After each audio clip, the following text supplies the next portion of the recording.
Tuh, coba Zal, kalau mau nanya-nanya, nih Iya langsung. bener ya, ada ya yang kan saya seneng banget tuh nonton film namanya CSI itu ya kan.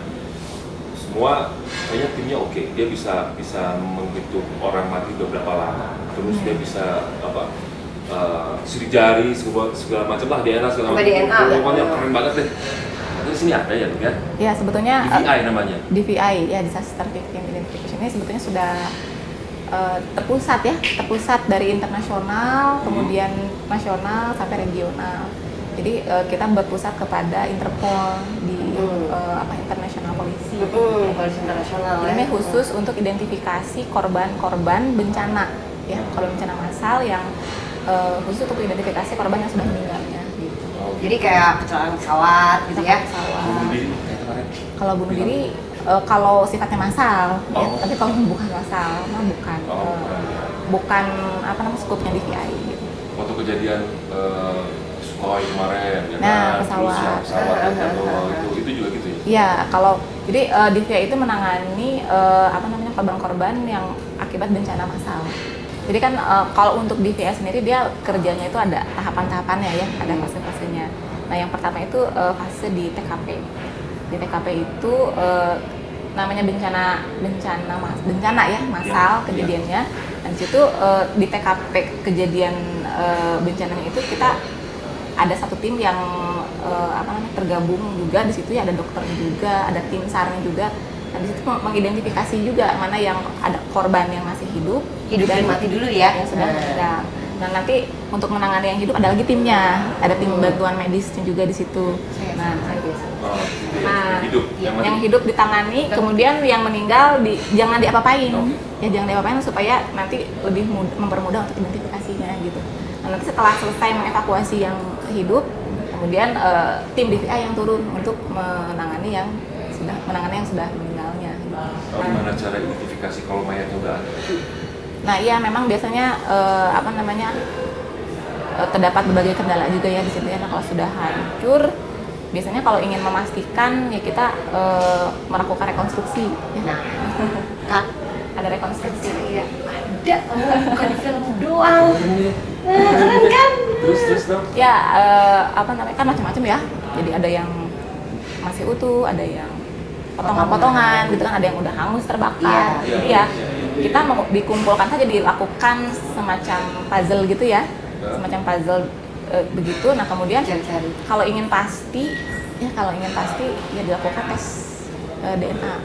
Itu kalau kayak gigi kan, kalau di Indonesia sih catatan gigi tuh nggak lengkap ya? Nah itu kan fase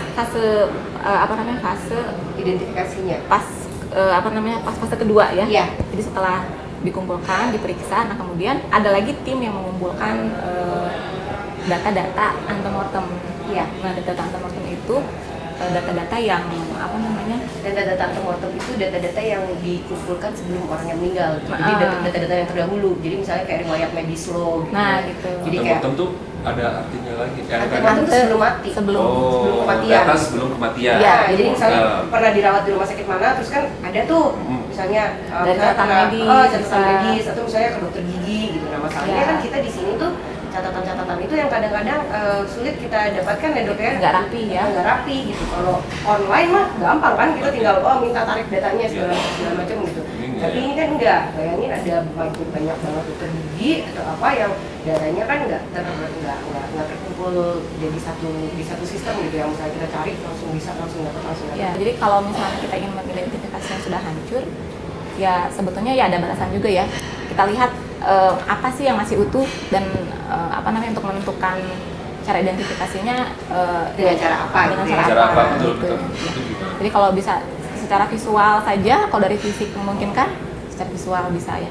Nah, kalau misalnya yang adanya kepala ada giginya gitu kan ya. Nah, Meskipun hancur tapi ada giginya itu bisa diidentifikasi ya. Nah, yang jadi untuk identifikasi yang pasti itu dari sidik jari, dari data gigi dan dari DNA gitu. Nah, untuk memastikannya yang pasti itu ya diambil sampel DNA. Kalau untuk DNA itu asal ada sel aja. Ya, asal ada sel. Ada sel. Iya. Itu masih bisa ketemu tuh dok. Bisa. Nah, itu kalau DNA itu perlu data pembanding ya, karena setiap orang itu dia punya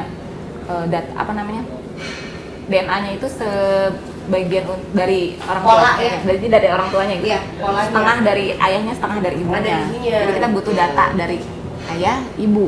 Pembandingnya itu juga harus ditemukan ya dok ya, Iya. kalau untuk identifikasi gitu. Jadi kalau misalnya entahlah siapa dia ini, mau kita periksa DNA-nya juga mau bandingin sama siapa. Sama siapa, iya. Karena ya sebetulnya kalau dari pengalaman pribadi gue bukan masalah kemana-mana sih. Waktu belajar anatomi aja itu bedain tangan kiri sama tangan kanan aja kalau udah nggak lengkap bingung loh.